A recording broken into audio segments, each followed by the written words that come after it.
There are a lot of people out there that claim to have made hundreds of thousands of dollars doing very little else other than sitting in front of their computer in their underwear. Some of these people are simply frauds, seriously inflating and sometimes outright lying about any earnings in an attempt to sell you overpriced products, services, or courses that have little to no value. Ironically enough, a lot of these people are running their scams in front of their computer in their underwear. But then there is the ever-growing list of people who legitimately make hundreds of thousands of dollars from home. They leverage the internet, their expertise, and some clever marketing to make substantial amounts of money sitting in front of their computer. How this person made over $150,000 from his bedroom was through affiliate marketing. Specifically, he used digital marketing to build a content website that he then monetized through affiliate programs and advertising partnerships. That means that someone would come from Google from one of the highly targeted keywords that he used to build a post around. They would then read the informational article in which he would recommend the products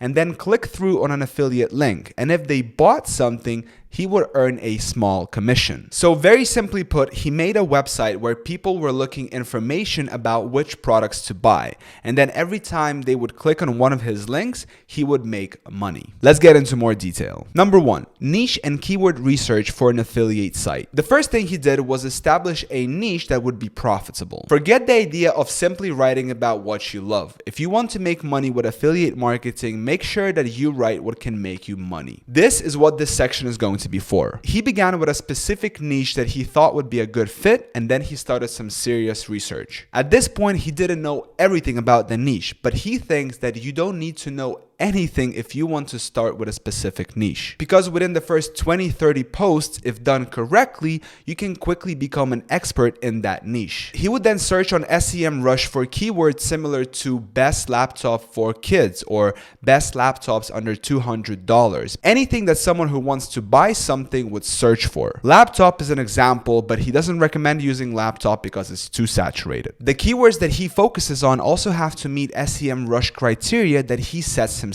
And the criteria is to have a keyword difficulty under 60 and a monthly search volume of over 720. He got the free trial of SEMrush and did as much research as possible during his trial. By the end of it, he knew exactly what were the first 20 posts he wants to write on his website. However, there is a little bit more to this process. Once he had the long list of potential keywords, he then needed to see what is the competition like rather than solely relying on the SEMrush keyword difficulty metric. For this, he used the Moz toolbar, which gives the website's domain authority. He used this to see if other strong websites are ranking for the keywords that he has found. He says that if a keyword has results on Google with multiple websites with a domain authority less than 30, then that keyword is worth pursuing. The lower the domain authority of the websites already ranking for that keyword, the better. The overall goal here is to rank as quickly as possible for the first 20 long-tail keywords and then build from there. Finding the keywords to do this is a balancing act between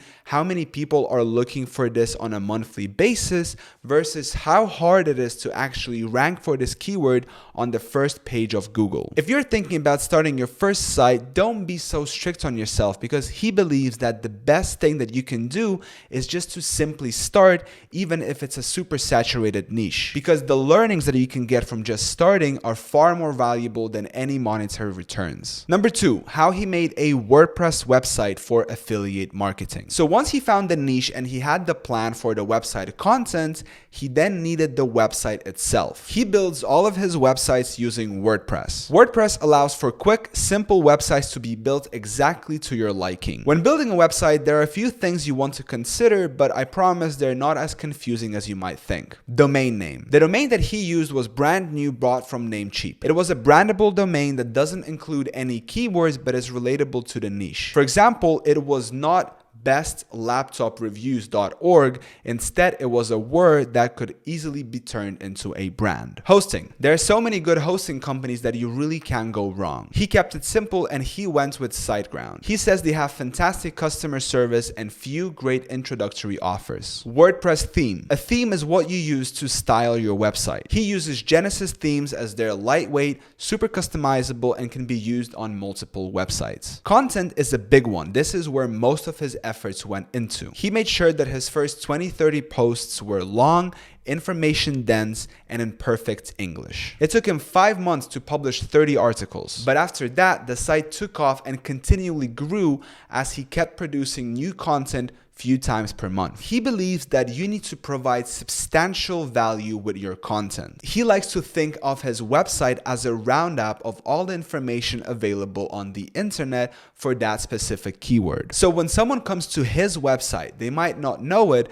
but they won't need to go anywhere else to find all the information they need. He puts himself in the shoes of the user and thinks of all the things that they might need when reading his content. Number 3, promoting your WordPress website. Once his site was built, it was online, and the content was out there, he then thought about how to promote it. Most of the times, the keywords and the on-page SEO will take care of itself, because a well-optimized site will naturally start to rank in Google, and that will bring users by themselves. But sometimes a bit of hands-on promotion and building backlinks can be crucial. Building backlinks is considered to be one of the best ways to increase your rankings on Google. One simple method that he used that was successful was email every single company that he mentioned in one of his posts and then establish a relationship with them. In the email, he said that he mentions their product in this post and that they can now use this post in whatever way they like. And so the biggest takeaway here is that when you're dealing with computers all day long,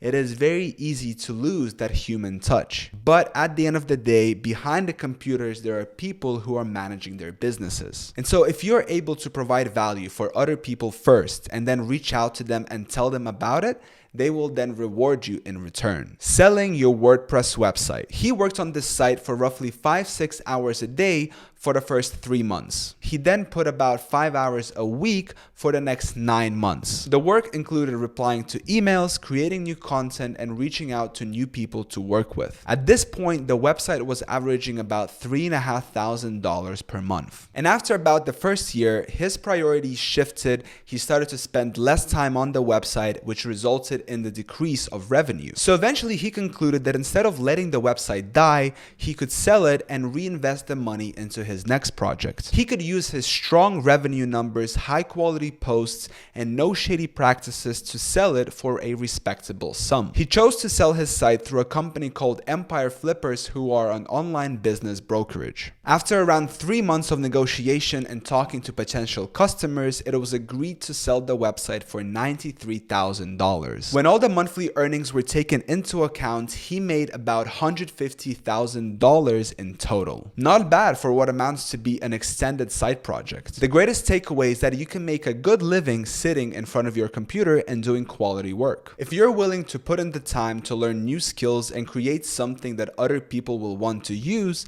you are going to be rewarded. And with that being said, thank you so much for watching this video. Don't forget to smash the like button, subscribe to my YouTube channel, and on this note, I want to thank you so much for watching this video. Till next time.